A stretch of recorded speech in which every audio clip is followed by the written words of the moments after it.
नमस्कार दोस्तों, clinical centric पर आपका स्वागत है। दोस्तों, मम्प्स यानी कि गर्ल्स हुआ आजकल एक कॉमन प्रॉब्लम है। इसके बारे में आपने तो सुना होगा और मरीज भी देखे होंगे। ये बच्चों में और बड़ों में दोनों में हो सकता है, लेकिन बच्चों में आमतौर पर देखने को मिलता है। और आपने देखा होगा कि गर्ल्स हुआ एक ऐसी बीमारी है जिसमें सूजन आ जाता है पैरोटिड ग्लैंड्स पर यानी कि सलाइवरी ग्लैंड्स में। तो आज इस वीडियो में हम बात करने वाले हैं मम्प्स के बारे में यानी गर्ल्स हुआ की बीमारी के बारे में पूरी डिटेल में बात करने वाले हैं। तो बेसिकली गलसुआ एक वायरल इन्फेक्शन है जो मुख्य रूप से salivary gland particularly parotid glands को प्रभावित करते हैं।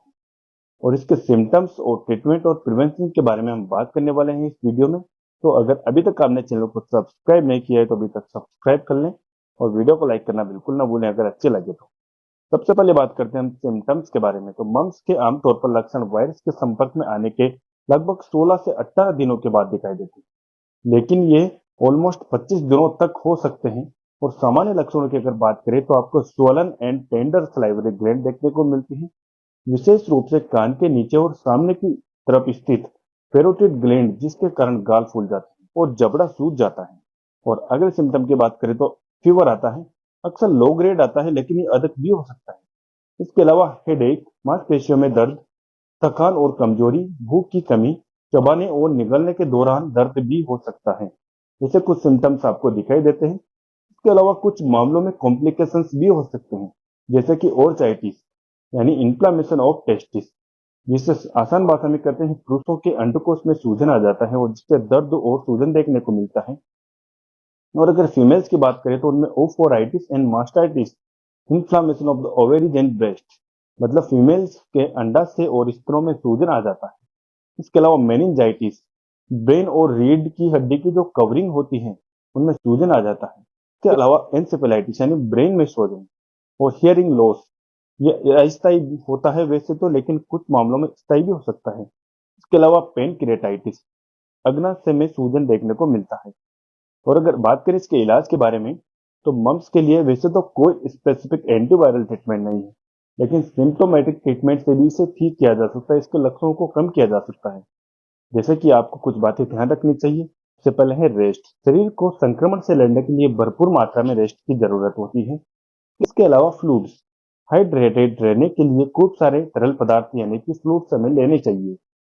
इसके अलावा पेन रिलीफ के लिए आपको एसिटामिनोफेन या इबुप्रोफेन जैसी ओवर द काउंटर दर्द निवारक दवाएं लेनी चाहिए जो दर्द और बुखार को कम करने में मदद करती हैं। इसके अलावा कोल्ड कंप्रेसेज, सूजी हुई ग्लैंड्स पर आपको ठंडी पट्टी लगानी चाहिए, जिससे दर्द और सूजन को कम करने में मदद मिलती है।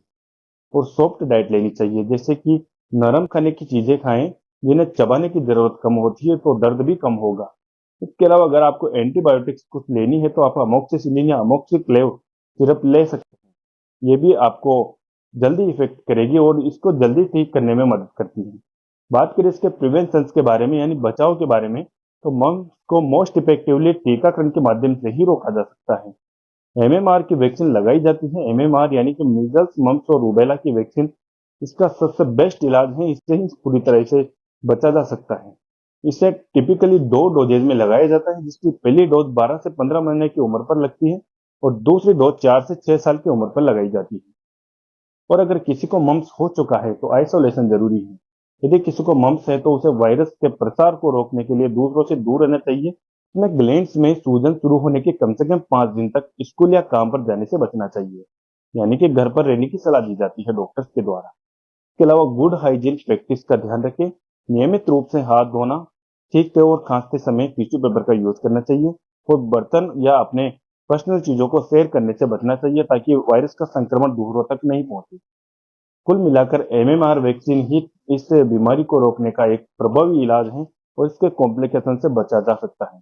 तो इसलिए टाइम पर वैक्सीन जरूर लगवाएं अपने बच्चों की। तो बड़ों में भी अगर होती है तो 5 दिनों में अपने आप ठीक हो जाती है। वायरल इन्फेक्शन है और बैक्टीरियल इन्फेक्शन के प्रति तो आप एंटीबायोटिक दे सकते हैं, लेकिन इसमें कुछ स्पेसिफिक ट्रीटमेंट भी नहीं है, ना कोई वायरल ट्रीटमेंट है, ना कोई एंटीबायोटिक ट्रीटमेंट है। बचाव ही एकमात्र उपाय है और कुछ सिम्टोमेटिक ट्रीटमेंट से भी आप इसे ठीक हो सकते हैं।